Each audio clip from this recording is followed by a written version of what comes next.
પાટણ પ્રજાપતિ સમાજના ઇષ્ટદેવ શ્રી પદ્મનાભ ભગવાનની 623મી જન્મ જયંતિની ઉજવણી આગામી 2 એપ્રિલના રોજ થનાર છે। ત્યારે આ પ્રસંગે સમગ્ર પ્રજાપતિ સમાજમાં ભક્તિમય વાતાવરણ જોવા મળી રહ્યું છે। તો જન્મ જયંતિ મહોત્સવ સમિતિએ તૈયારીની પ્રારંભ પણ કરી દીધો છે। તો પદ્મનાભ ભગવાનની વાડી પરિસરમાં વિશેષ અભિયાન હાથ ધરવામાં આવ્યું છે। તો પાટણ નગરપાલિકાના સહયોગથી જેસીબી મશીન અને ટ્રેક્ટરની મદદથી હારિયા વિસ્તારમાંથી ગંદકી દૂર કરવામાં આવી છે। સાથે પાણીનો છંટકાવ કરી સમગ્ર વિસ્તારને સ્વચ્છ બનાવવામાં આવ્યો છે। તો મહોત્સવ સમિતિના આયોજકોના જણાવ્યા અનુસાર જન્મ જયંતિ દરમિયાન વિવિધ ધાર્મિક કાર્યક્રમોનું આયોજન કરવામાં આવ્યું છે। તો આ કાર્યક્રમોની આખરી રૂપરેખા નક્કી કરવા માટે ક્રમશઃ બેઠકનો દોર શરૂ કરવામાં આવ્યો છે।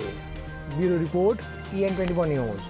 હવે જુઓ દેશ દુનિયાની તમામ ખબરો તમારી આંગળીના ટેરવે। ઉઠાવો મોબાઈલ અને Google Play Store પરથી ડાઉનલોડ કરો અમારી CN24 ન્યૂઝ મોબાઈલ એપ।